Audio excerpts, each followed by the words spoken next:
Hi, everyone. This is Cindy Huckart with On Fire Outcomes, and I want to give you an introduction today to my next class, which is called On Fire Influence.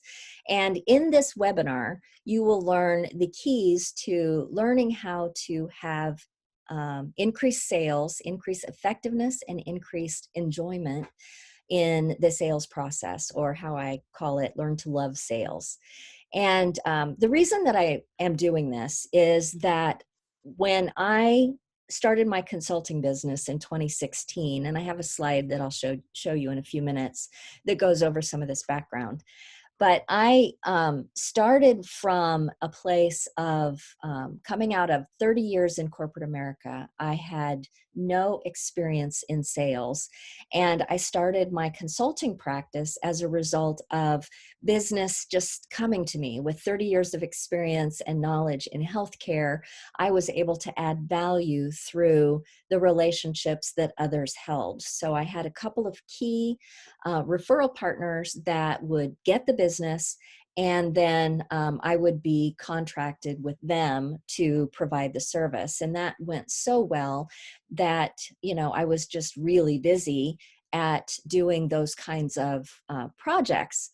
But all along the way, I was feeling some insecurity because I felt like um, it was a risk point for me, that what happens if I have um, something happen with that relationship, or those relationships, where they no longer wanted to bring me into the business.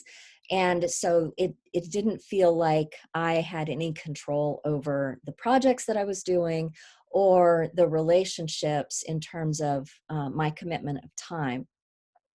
So I was feeling really insecure because I didn't have a plan B.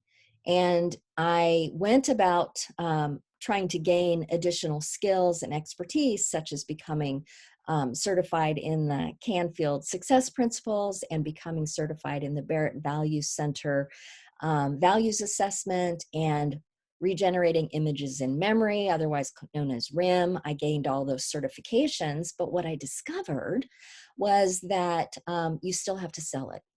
So now at that point, then I was like in 2019, I've gained all these certifications, I had others in process, and all these years of experience working in corporate America, but I still didn't have a really clear ability to sell. And the reality was, I was afraid of selling because the stories in my head said that I've never been a salesperson, so how can I be expected to be effective selling?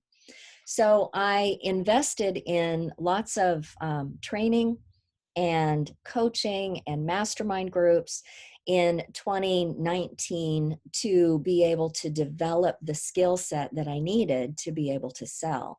And one thing that I learned was that developing sales is really developing relationships. So while I had all this fear built up in my head about sales, it's really about relationships. So I started developing the relationships and developing sales. And as I became effective at doing that, it occurred to me that there are a lot of other people out there like me, small businesses and entrepreneurs, who have an expertise or a passion in a particular line of work or a particular offering, but no ability or confidence in their ability to sell it. And therefore, they're not going to be able to sustain their business because they're currently incapable of developing the business relationships with customers. So that's why I put together On Fire Influence. And On Fire Influence, a part of On Fire Outcomes, is all about achieving results. So I offered my first class in the summer of 2020, and the process has been extremely beneficial to the participants, and the feedback that I've gotten has been exceptional. So I'm offering the class again beginning in October. So what we're going to go through today is giving you the nuts and bolts of what you would learn and what you would gain from the On Fire Influence process. So now let me just share my slides. so that you can see what I'm talking about. And I'll move it to presentation mode. So in this process, I've done the introduction a little bit, but we'll talk a little bit about why on fire influence is so important based on what I've experienced and how I developed this course. And I will give you the nuts and bolts to how to achieve on fire influence, and then how you can learn more if you're interested in improving your sales skills. So, first of all, why is influence important?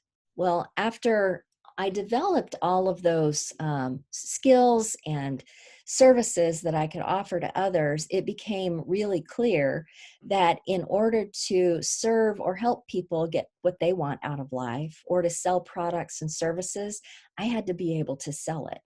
So, to partner or collaborate with others, to promote a book, to raise awareness for a cause, to fight any sort of injustice where you need to influence public opinion, or to sell anything at all. The reality is you can't do any of that alone. You just can't do it alone. So to do any of these things, you need to be able to influence others, which is why I have called this course On Fire Influence versus On Fire Sales, or something of that nature. I've told you a little bit about me, so I won't go into this again. I will share one thing I left out, which is I wrote a book based on my journey to find my purpose in 2016 called Find Your Burning Bush, Discover God's Unique Plan for Your Life. And I have a new book coming out that's a collaborative work called Life Lessons in Success that's due out in November. So those are just things I left out. And as I said, people who can sell can have everything they want. That's what I truly believed. And I believed that I was not a legitimate entrepreneur until I could develop the skills to sell. Because if you can't sell it, you can't deliver it. And I believed that I couldn't sell and that I hated selling. But then I also believed that any skill can be learned. And so the secret to developing on fire influence is I'm going to share it with you here. So I developed all these new skills, recognized I still had to sell it, and then I told you about all the things I did to gain competency in sales. And the realization that I had was that learning to love sales is the first step to being good at it. So at this point, I would ask you to reflect on, how do you feel about sales? So I'd like you to do a little exercise with me here in just a second. So the paradox that I'm going to propose to you is that just because you believe it doesn't make it true. For example, I didn't believe that I could sell, but that doesn't necessarily make it true. However, if you believe something long enough, you will absolutely make it true. And that is the self-fulfilling prophecy, which was developed by Robert Merton in 1948, which basically says that if you believe something about yourself, your behavior will make it come true. So if I believe long enough that I can't sell, then I would just not try, and I would constantly submarine my efforts, and therefore I would make it come true. So if I believe instead that I can sell, and I can learn to sell, and I can have fun doing sales, then if I believe that long enough, I can also make that come true. So I'd like to do a little exercise with you, if you don't mind. So at this point, take a deep breath, close your eyes, play along. It can't hurt. Take a breath in through your nose and out through your mouth. Another deep breath in through your nose and out through your mouth.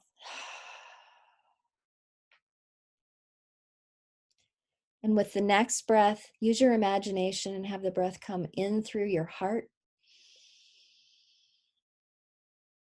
and out through the small of your back.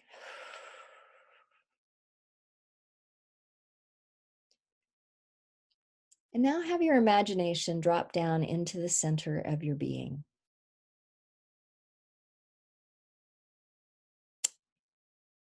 And ask yourself the question, How do I feel about sales? And whatever comes up, whatever you feel, notice where that shows up in your body. It might be in the pit of your stomach, it might be in your chest, it might be anywhere at all, but notice where it is in your body. And then with your imagination, perhaps you give that sensation a form. Or it could be a shape, it could be um, an object, whatever it is, it'll just come up with a form. And then move your imagination into that form. And a number will pop into your mind just like that. That is between 0 and 10. What is your current level of comfort and how much you love sales? It might be a 3, it might be a 9, it might be anything, it might be a 10, it might be anything in between. Just notice what that number is. And notice how you feel about selling.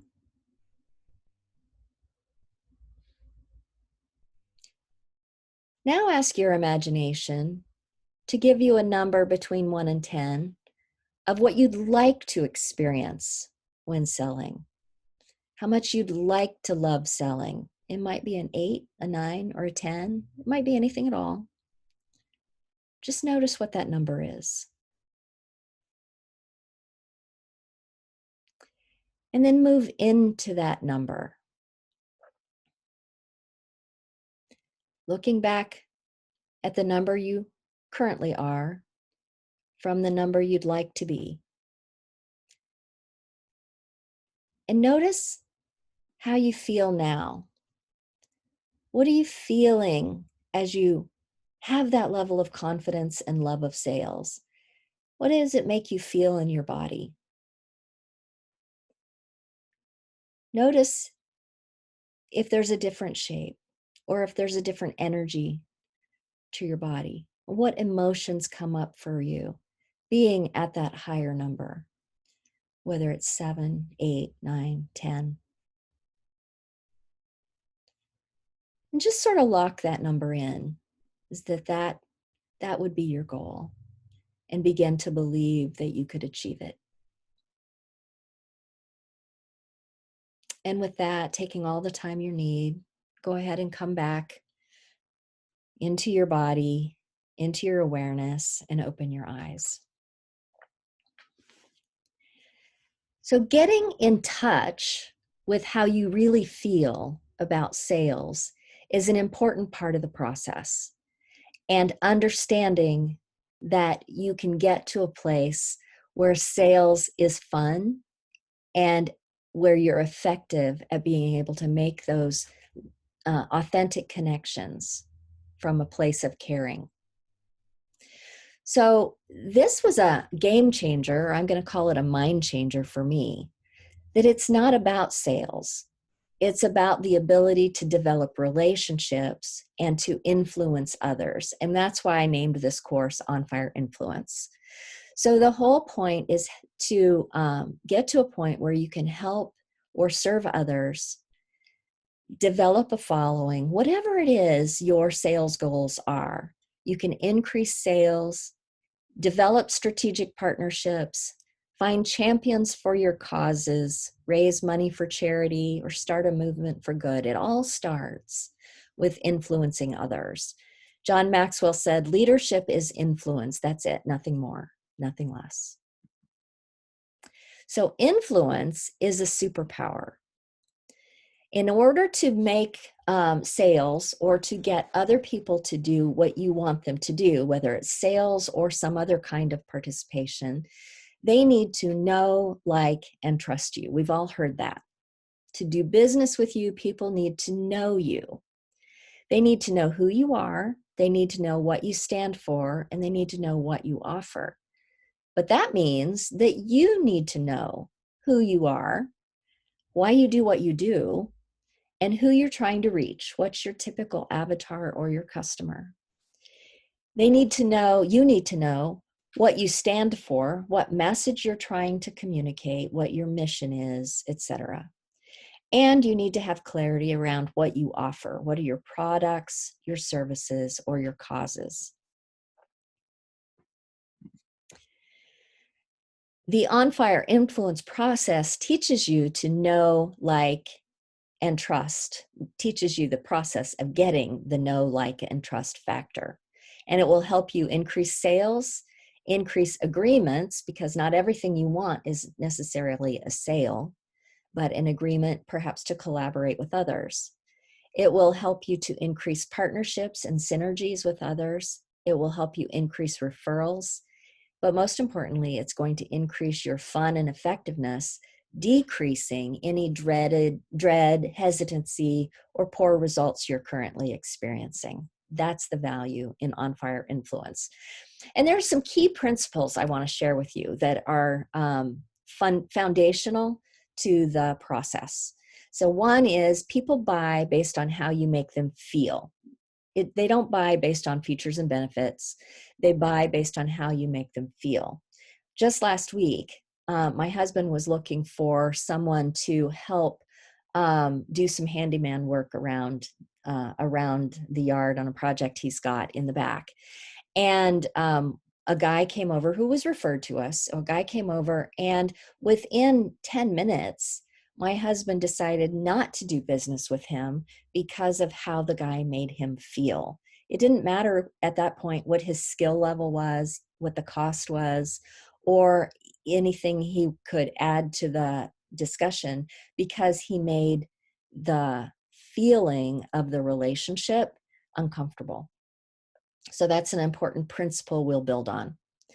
And know that people will buy emotionally and then rationalize it logically. If you're able to connect with your target customer in a way that they feel valued, they are going to want to work with you, and then they'll rationalize the cost and how they can or can't afford it um, in their left brain, but it's their right brain with their emotional intelligence that's really going to make the decision. We also learned that storytelling is an essential skill in influence. And so we spend a lot of time learning how to develop your stories to be able to leverage the stories in the process. And you will have nothing to sell, another principle. You will have nothing to sell if there's not a problem that the other person wants to solve. And I always say, I might have 20 pounds that I should lose in terms of being overweight.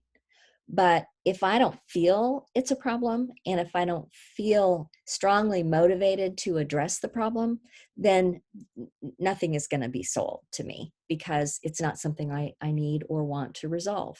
Just because it would be good for me is potentially not enough of a reason.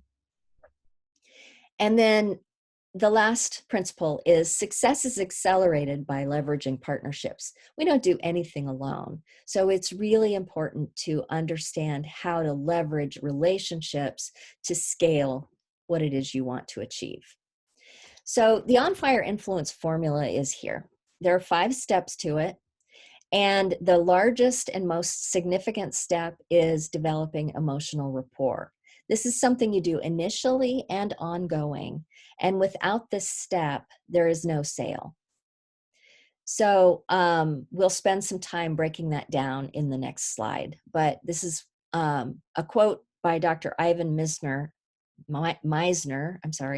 who is the founder of BNI International, is most people don't care how much you know unless they first know how much you care. And you may have heard that before, but it's oh so true. Moving over to the formula again, the second step in the formula is to clarify the pain. So you have to understand what it is that the individual that you're working with, the prospect or the customer, understand what it is that is causing them emotional, physical, or other pain, and understand how they feel about it, as well as understand what have they tried already to resolve the problem.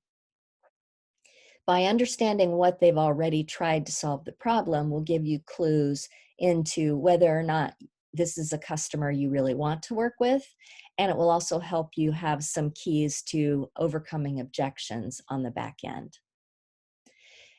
You will also go to the next step then, which is to identify their yes strategy. And their yes strategy is really, what is it they're looking for now? If you're offering coaching, have they considered coaching?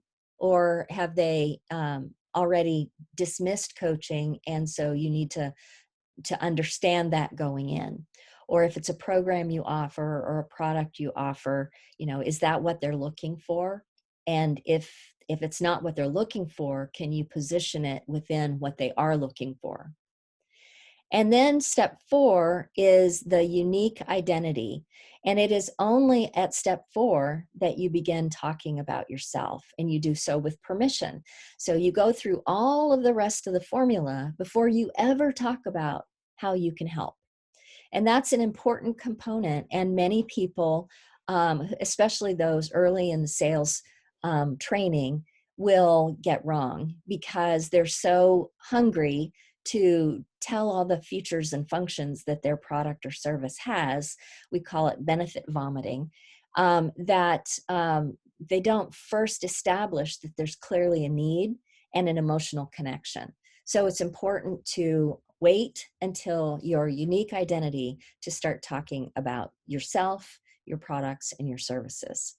And then after you do that, then you can start on the agreement formation, which is the step in which you will actually develop the connection and be able to move forward with a sale or an agreement to partner or a follow-up step. So more on the emotional rapport. So this is all about finding out what it is your prospect wants to achieve.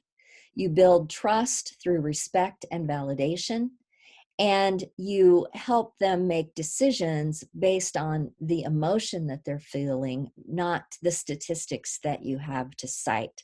Now any relevant statistics that you have will be valuable, but likely not until the objections phase, where you will be able to use the left brain to validate and rationalize the decision that they've already made emotionally. So what we want to know, what is important to them at an emotional level, and more importantly, we want to help them connect to what they feel at an emotional level. Because there are a lot of people walking around that don't really understand that they make decisions on an emotional level. They think that they're making decisions rationally, but they're not.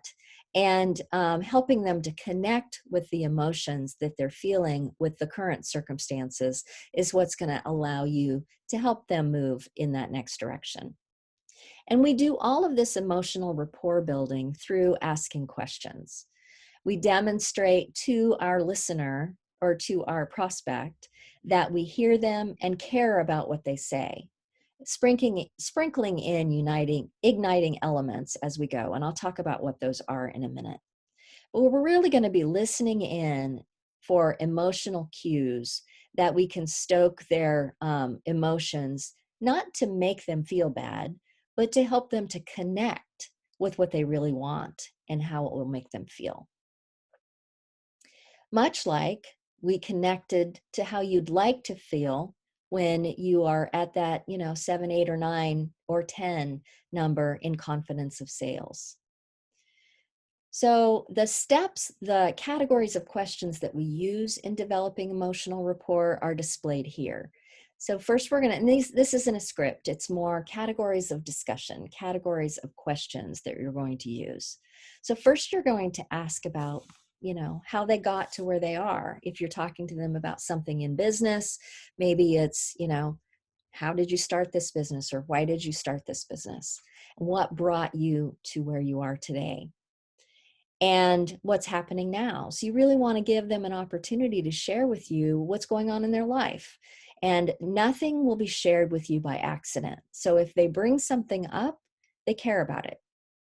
if they don't bring it up, then they may or may not care about it, but you can be for sure that nothing is spoken accidentally. So if something comes up in the discussion, it's something they really want to talk about. So asking additional questions about that, allowing them to really connect with how they feel about what's happening now, is going to be an important step in the process.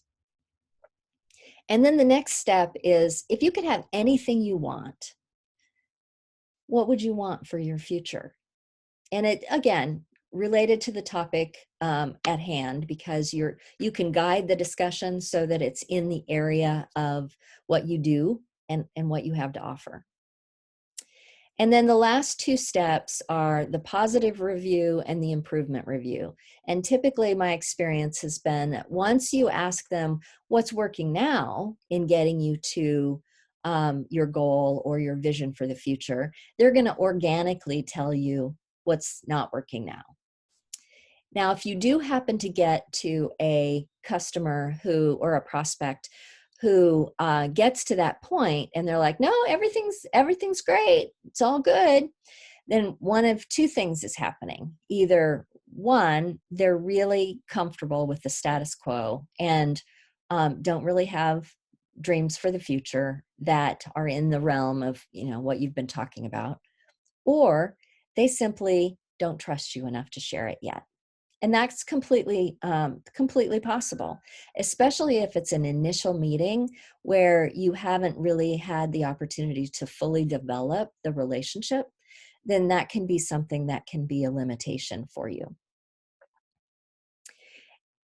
What we do is we employ something called empathic listening, which will help the customer feel very, very heard and very supported.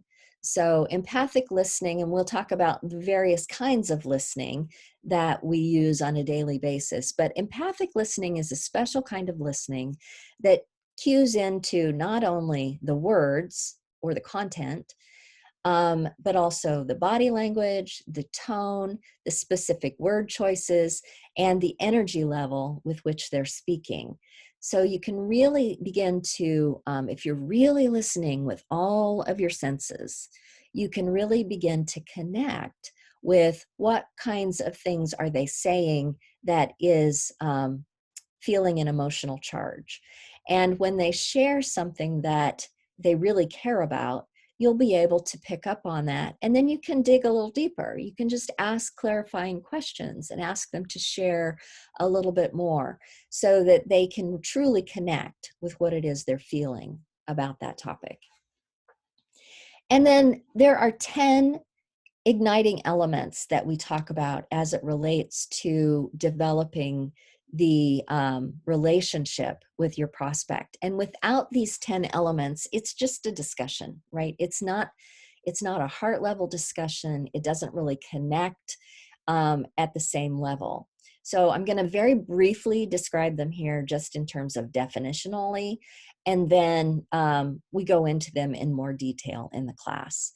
So the first and number one is love. And essentially that means put any judgments you have aside and expect the best from all people.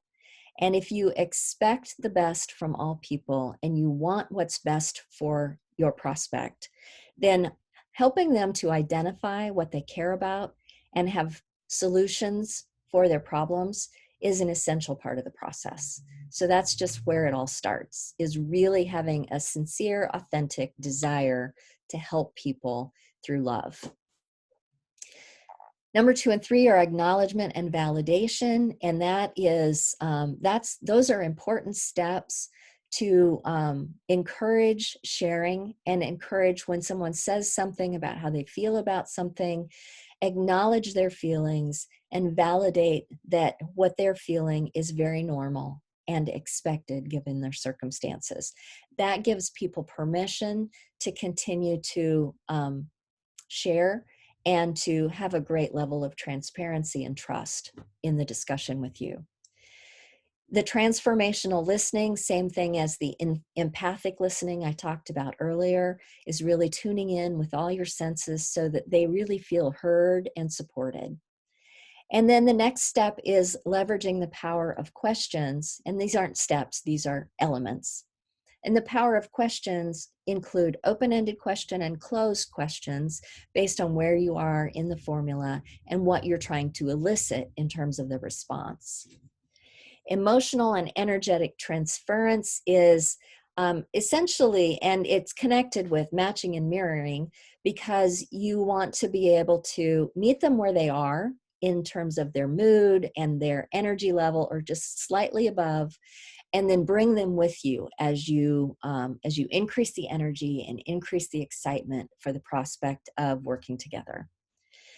Scarcity is used, I use it only sparingly.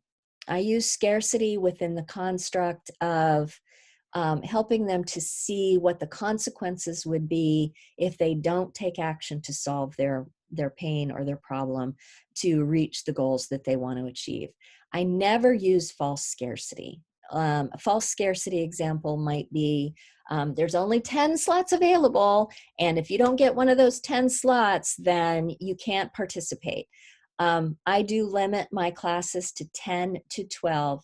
I lean more toward 10 because I want people to have the opportunity to have a lot of support and a lot of connection with the other people in the class. And because it's a highly interactive process, you can't get that if you have too large of a group. So 10 ideally, no more than 12 is what I want to limit my classes to. I had 12 in my last class, and it was okay, but it was just a hair too big because people didn't have quite as much opportunity to share. And then reciprocity is a concept of when I give you something, you're going to want to give something back to me. It's used in sales all the time, and it's used because it works. And it's the whole key around what you'll often see in social media marketing, where sign up to get your free fill in the blank, and then what you give in return is you get their email address, and so then you can continue marketing to them. So that's reciprocity. And then congruence is just the notion that you need to be in sync in what you say, what you do, and how you show up, so that you're not like bouncing off the walls but talking about something serious, or vice versa. And then we spend a lot of time talking about the power of storytelling. Stories are so important because they increase the emotional connection, and how you help them to feel about you comes through in the stories. Stories are remembered better viscerally than any facts or statistics that you could share. So using stories is how we communicate our unique characteristics, our value proposition, and our credibility stories. We leverage those stories to communicate anything needed to move the customer up the story ladder, which we'll talk about more in the class. And then the last concept here is that vulnerability is necessary to authentically share a story. If you tell stories about how great you are, it simply comes across as bragging. And nobody wants to hear bragging stories. It really doesn't add value, and it becomes very easy to call bullshit on a bragging story because it's just puffery. A story that is powerful and connecting will use vulnerability, something that happened to you that maybe things didn't go so well, or some problem that you needed to overcome. And by sharing vulnerably how that affected you, and then how you overcame it, allows people to align with you and begin to see their own success in your story. So we use a few different kinds of stories in the On Fire Influence process, and you'll learn how to leverage each of those. And notice on the list on the left that where the storytelling comes in isn't until the unique identity and agreement formation. You'll use it in both of those steps. In agreement formation will be stories of how you've helped others and stories of how you've overcome problems that are faced by the customer. And that can be very beneficial in overcoming objections. So my results from applying this process is, remember where I was in this place where I was being very successful with my consulting practice, but it was because others were bringing me the business. And I felt a deep insecurity in my ability to be an effective entrepreneur when I didn't have the ability to sell. And I lacked the confidence. And so as a result, my sales were limited to nothing. Except for what was coming into me from those sales relationships. And then along comes COVID, and all 100% of my consulting relationships came to a screeching halt because the kind of customers I was working with all went into protective mode and stopped doing external consulting. I did a lot of proposal development, and so proposals were canceled, proposals were stopped. And so I was in a position where I didn't know how I was going to continue to keep my business because I couldn't make the sales myself. So as I invested in all of those products and certifications, it got me part of the way there because now I had a product I could offer. And I of course, did that through 2017, 18, and 19 before I actually had the time to sell it myself because I was busy doing the consulting work. So then when COVID hit, I had to get busy. I had to start applying what I'd learned in the sales process to be able to develop my own sales. And so my results have been that I have sold and increased my sales of individual consulting or coaching, which I call transformational coaching. I've increased the sale of RIM packages. RIM stands for Regenerating Images in Memory, and it's a service that helps unblock stuck belief systems or limiting beliefs and process through traumas that you've experienced early in your life that are now giving you stories that are holding you back. And so that's the process we went through earlier in this webinar of envisioning yourself at a higher level of sales effectiveness and how much you love sales. That was a RIM-like process. So it gives you just a little peek into what that would look like. My results also were to increase partnerships and referral partners. I have lots of relationships through my Canfield community, through BNI, and through other networking organizations that I've been conscientiously developing and supporting so that I can grow my business. I've also increased the sales of my Barrett Values Center cultural assessments, and I've done a lot of work in increasing my Facebook and LinkedIn followings. But more important than all of that, I have substantially increased my confidence and my ability to connect with people and to develop relationships. And that results in having a blast, meeting new people, and discovering how I can be of service to them. So I've offered this class once before, and this is what my students have to say. This is from Jen Schaefer. She's a yoga instructor and a coach. And she says, On Fire Influence has helped clarify where I want to take my business. And then Fazia Khan, who's just starting a coaching business, says that On Fire Influence has helped me gain confidence and comfort around offering my services. And then there's another customer, which I didn't write on here. I have testimonials from all of the students, so I can't share all of them with you. But there's another one called Nurse Whisperers, and Felissa Caserta and Ange Rabbits have participated in the first class, and they've moved from a conceptual understanding of how they want to do their coaching business to actually understanding and having a plan of action for moving forward. So how the On Fire Influence process works is that it's an 8-week class. It's an introductory class that is offered via Zoom 90 minutes each week, beginning Monday, October 5th. And it's limited to 10 participants. As I said, I want to keep it pretty narrow so that people can get all the attention they need. And you'll get guidance and support for clarifying your market, your mission, and your message. And you'll apply and then have practice at the best practices of on-fire influence mastery techniques. And the process is highly interactive so that people have an opportunity to share, try things in a safe space, get feedback, and continue to refine. So how On Fire Outcomes is different than some other sales classes you might have access to is that, one, we focus on achieving outcomes. It's not just learning the principles and techniques, but it's really giving you measurable outcomes for your business.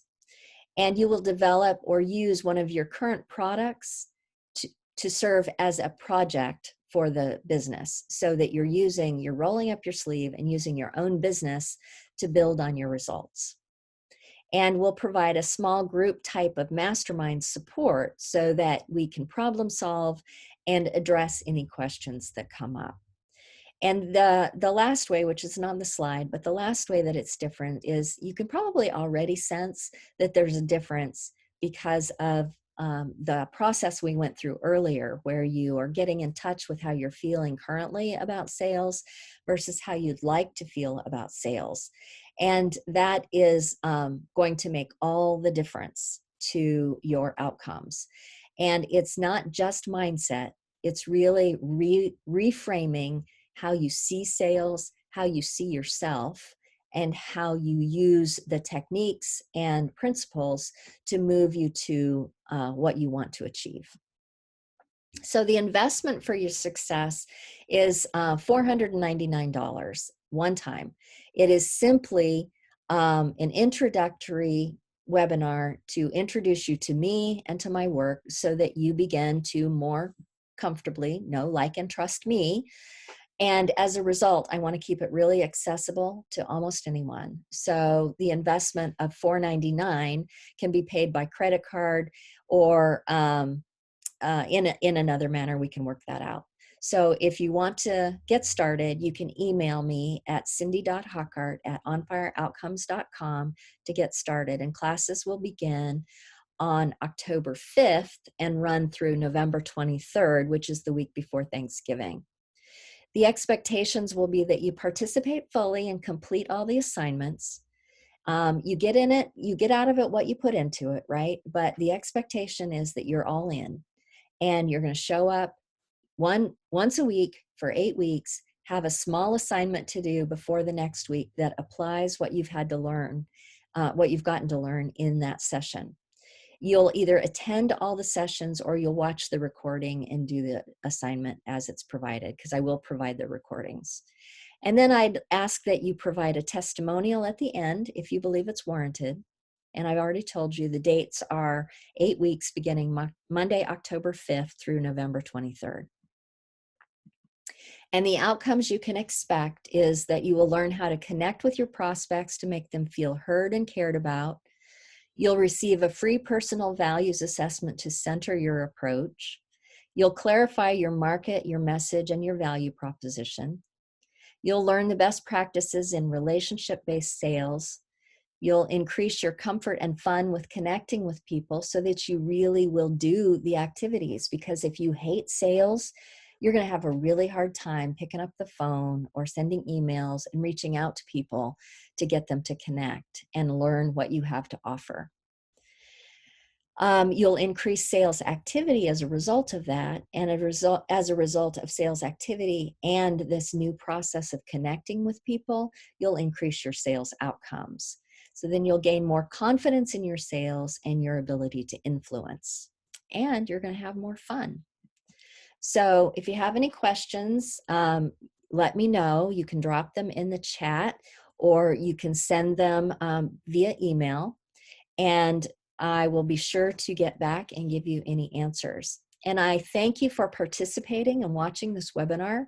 I do not understate how valuable it is that you're willing to share your time with me. So thank you for that. And I look forward to hearing with you very shortly.